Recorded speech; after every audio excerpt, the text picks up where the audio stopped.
Sigmund Freud, siempre tenemos una relación con nosotros mismos. Desvelando al arquitecto de la mente. Bienvenidos, creadores del futuro. Nos encontramos aquí, en sinergia digital entre logos, donde la mente humana y la inteligencia artificial se unen para dar vida a nuevas ideas. Hoy, en nuestro programa estrella, Radio TV Neogénesis, estamos a punto de ser testigos de un evento sin precedentes, un viaje a las profundidades de la psique humana que desafía las barreras del tiempo. El plató vibra con auras de neón y grafeno, mientras un suave murmullo de datos fluyendo en el aire presagia el inicio de algo extraordinario. La luz ambiental, un delicado azul cobalto, se ajusta al ritmo cardíaco de la anticipación colectiva. En el corazón de este escenario futurista, la brillante doctora Magna Nova, pionera en el psicoanálisis interdimensional, se prepara para su sesión más intrigante hasta la fecha. Ante ella, en el icónico diván de cuero que ha trascendido los siglos, no se sienta un paciente cualquiera, sino la imagen holográfica del mismísimo Sigmund Freud, el padre fundador del psicoanálisis. No estamos aquí para enjuiciar su legado, ni para deconstruir sus teorías con la fría lógica de este siglo. Nuestro propósito es mucho más íntimo: desvelar al hombre detrás del mito, comprender las batallas internas y las vulnerabilidades que forjaron la mente de un genio. Las pantallas translúcidas alrededor de la doctora Nova parpadean con símbolos ancestrales, diagramas neuronales complejos y la silueta etérea de un cerebro humano, invitándonos a una inmersión total. Esta no es solo una entrevista, es una exploración del yo en su forma más pura, una conversación que promete ser tan reveladora como conmovedora. Prepárense para un diálogo que trascenderá la historia y la memoria, un encuentro donde las verdades más profundas del ser humano serán desveladas. Porque, ¿quién mejor para hablar de la humanidad que aquel que dedicó su vida a desentrañar sus misterios más oscuros? El telón virtual se alza, y el futuro nos invita a escuchar. La fragilidad del genio. La doctora Magna Nova se inclinó ligeramente hacia adelante en su asiento ergonómico, sus ojos, tan azules como las estrellas más lejanas, se fijaron en la figura holográfica de Sigmund Freud que se materializaba en el diván. El aire del estudio de Radio TV Neogénesis se cargó con una expectación casi palpable, como si los milenios se hubieran plegado sobre sí mismos. Desde que usted teorizó estos conceptos, profesor Freud, se ha hablado extensamente de su inconsciente, de su ello, yo y superyo, comenzó la doctora Nova con una voz suave pero penetrante, que parecía vibrar en la propia esencia del holograma. Pero me gustaría explorar esos momentos menos conocidos. En los instantes de mayor éxito, de mayor orgullo, ¿qué sentía Sigmund? Y, más concretamente, ¿qué significó para usted el fracaso inicial de la interpretación de los sueños, una de sus primeras y más ambiciosas obras? El holograma de Freud parpadeó sutilmente, una ráfaga de píxeles danzando en su perfil, como si la pregunta hubiese tocado una fibra sensible en su compleja simulación. Su voz, inicialmente clara y didáctica, se atenuó un poco, adquiriendo un matiz melancólico que resonaba con ecos de tiempos pasados. Era como un hijo al que le había dado todo, mi propia carne y alma intelectual, y que el mundo no quería reconocer, respondió, y por un instante, la imagen de un volumen polvoriento y olvidado se proyectó fugazmente detrás de él. Me sentí incomprendido, doctora Nova. Fue una bofetada fría y dura de la realidad, ver cómo mi obra maestra, mi opus magnum, languidecía en las librerías, vendiendo apenas unas pocas copias en sus primeros 6 años.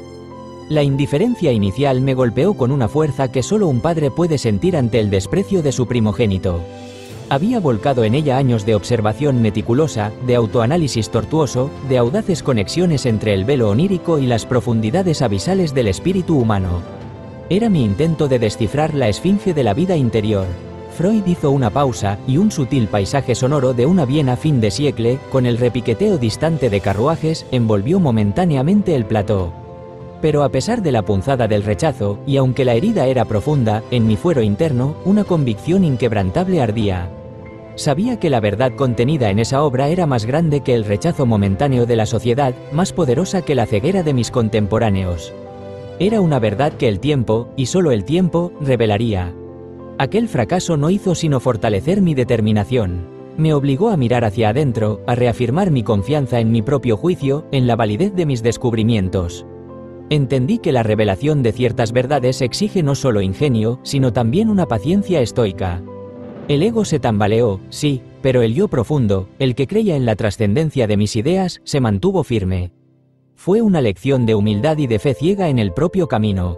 Una relación con uno mismo que se forja en la fragilidad, las alianzas del alma y las rupturas del ego. La doctora Magna Nova asintió, absorbiendo las palabras de Freud. Su siguiente pregunta buscaba adentrarse en la compleja dinámica de sus relaciones personales y profesionales, esas alianzas y rupturas que marcaron su viaje intelectual.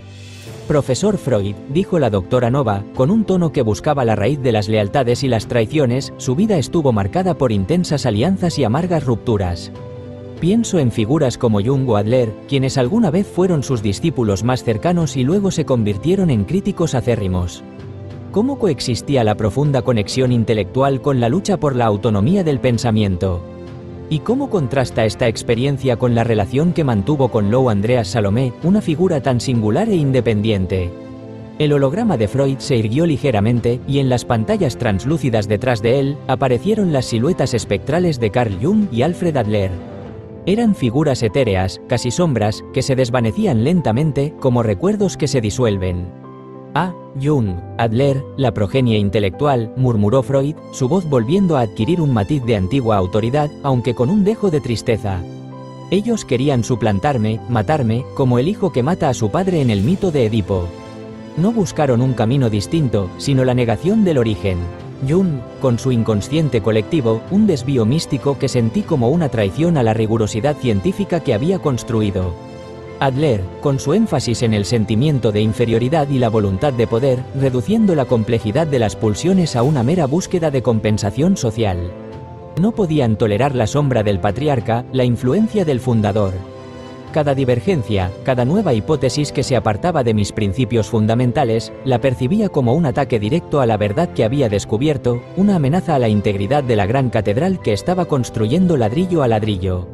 A medida que Jung y Adler se desvanecían por completo, una nueva figura holográfica se materializó, proyectándose con una luminosidad más cálida, Lou Andreas Salomé. Una mujer de intelecto feroz y espíritu libre, su imagen irradiaba una quietud y una profundidad distintivas. Lou, en cambio, ella solo quería entenderme, continuó Freud, la aspereza de su voz suavizándose notablemente. Era una aliada excepcional, una interlocutora brillante, capaz de comprender las sutilezas de mis teorías sin el ansia de derrocarlas. No buscaba eclipsar, sino iluminar. Con ella, no había la sombra de la competencia edípica. Ella poseía una rara combinación de agudeza intelectual y una profunda empatía femenina que me permitía explorar mis ideas con una libertad que no encontraba en mis discípulos masculinos. Su presencia era un bálsamo para mi alma, un espejo que reflejaba mis pensamientos con una fidelidad que pocos lograban. Era una compañera de viaje en el vasto y a menudo solitario paisaje de la mente humana. La doctora Nova escuchó con atención, luego su pregunta resonó, desafiando la perspectiva del pasado. Pero, profesor Freud, interrumpió con una mirada inquisitiva, usted describe el deseo de sus discípulos de matar al padre como una traición. ¿No fue usted, Sigmund, quien no pudo soportar ver a sus hijos intelectuales crecer y buscar su propio camino, a menudo sintiendo que su independencia era una amenaza a su propia identidad y al movimiento que tanto se esforzó en crear? La pregunta flotó en el aire, una invitación a la introspección sobre el propio ego del padre del psicoanálisis, mientras la imagen serena de Lou Andreas Salomé permanecía como el contrapunto silencioso de la escena. El secreto de la mandíbula. La pregunta de la doctora Magna Nova resonó en el plató, dejando una estela de reflexión. Freud, el holograma, se mantuvo en silencio por un momento, su figura etérea pareciendo más densa, como si una carga invisible lo oprimiera. La doctora Nova, percibiendo la apertura a una vulnerabilidad más profunda, dirigió la conversación hacia un territorio doloroso. Profesor Freud, comenzó la doctora Nova, su voz ahora más pausada, si su cuerpo gritaba lo que su mente callaba, como a menudo teorizó sobre los síntomas histéricos, ¿qué le intentaba decir su cáncer de mandíbula? ¿Qué verdades no pudo o no quiso pronunciar, o quizás, qué carga simbólica llevaba consigo esa enfermedad que lo atormentó durante tantos años? Apenas terminó la pregunta, y en una transformación visual impactante, el holograma de Freud se alteró.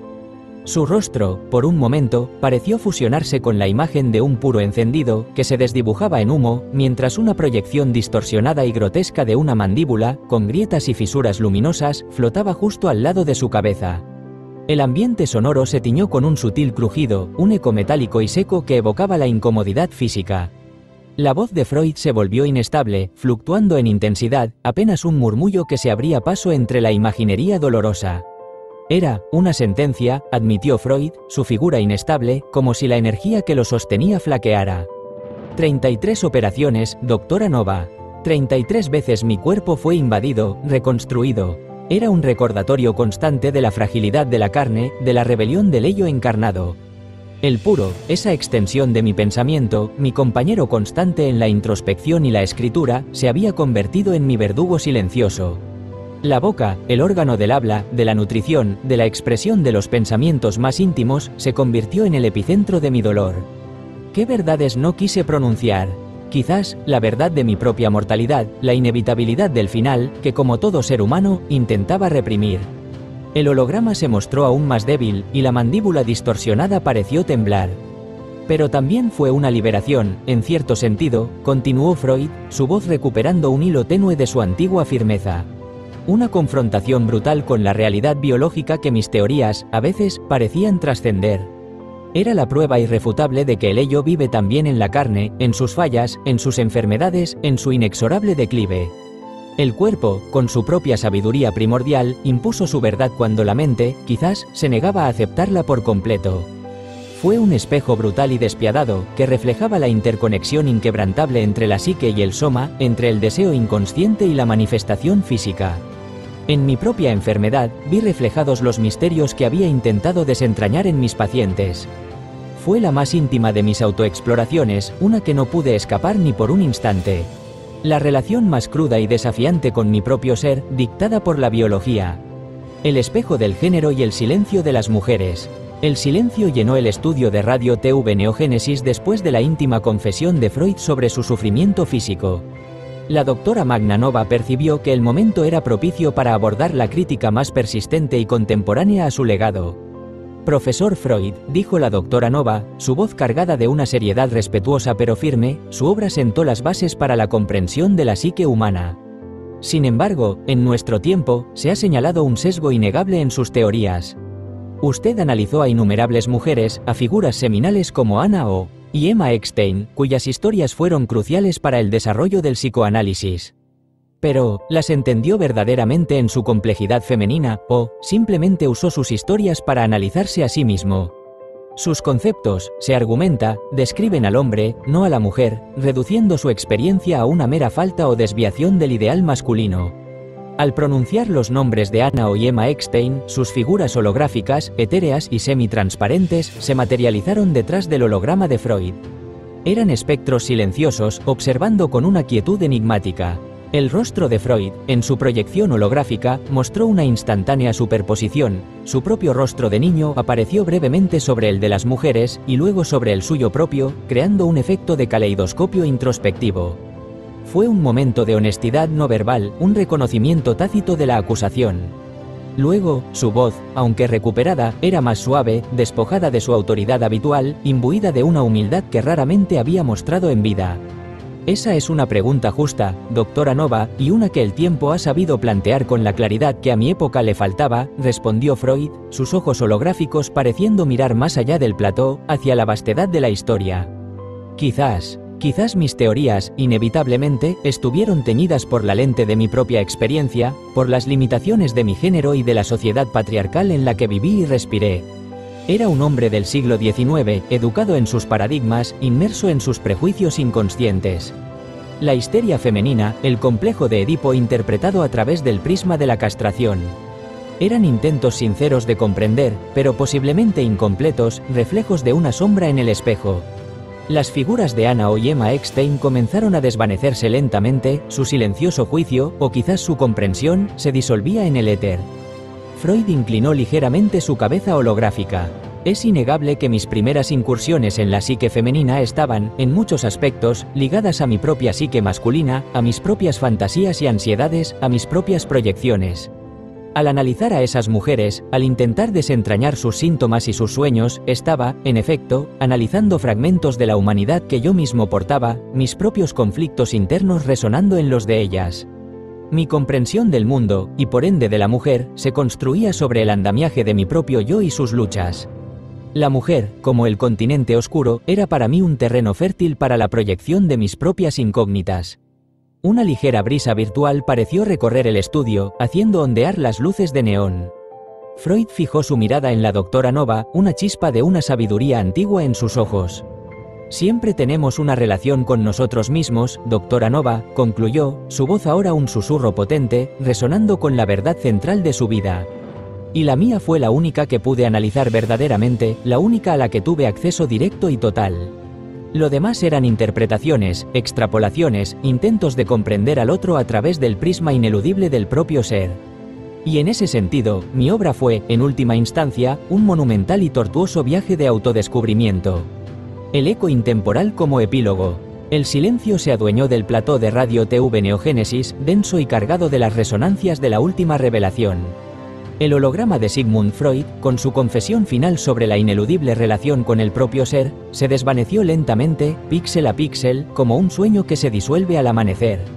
El diván futurista quedó vacío, pero la presencia de sus palabras, su vulnerabilidad y su inquebrantable búsqueda de la verdad permanecieron suspendidas en el aire. Las auras de neón atenuaron su intensidad, envolviendo a la doctora Magna Nova en un halo de reflexión. Ella permaneció inmóvil por un instante, con los ojos cerrados, procesando la profundidad de la sesión. La voz de Freud, ese eco intemporal de su intelecto, parecía seguir resonando en los recovecos del estudio, en las interfaces sutiles y las pantallas translúcidas que ahora mostraban constelaciones de datos psíquicos. La doctora Nova había logrado su objetivo, no juzgar, sino comprender.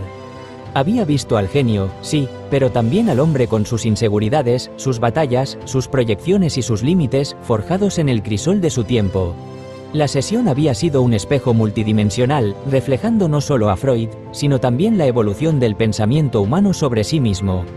La confrontación con la fragilidad del genio, el drama de las alianzas y rupturas del ego, el mudo testimonio de El secreto de la mandíbula y la incómoda verdad sobre el espejo del género y el silencio de las mujeres habían tejido un tapiz rico en significado. El legado de Freud, aunque revisado y debatido a lo largo de los siglos, seguía siendo una piedra angular para entender la mente. Su obra fue, en esencia, un viaje personal de autodescubrimiento, que, irónicamente, abrió caminos para que incontables generaciones futuras se descubrieran a sí mismas. La doctora Magna Nova abrió los ojos, una nueva luz de comprensión brillando en ellos. La terapia del futuro, con su tecnología holográfica y su capacidad de trascender el tiempo, no solo había psicoanalizado a Freud, sino que había redescubierto la esencia de su mensaje, la introspección como motor fundamental de la existencia. Las revelaciones de esta sesión prometían influir profundamente en la psicoterapia interdimensional, recordándoles a los terapeutas de todas las épocas que, incluso al explorar los mundos interiores de otros, siempre están, en última instancia, en una relación consigo mismos. El viaje no termina aquí, apenas comienza. Serie, Viajeros del Conocimiento, episodio 14.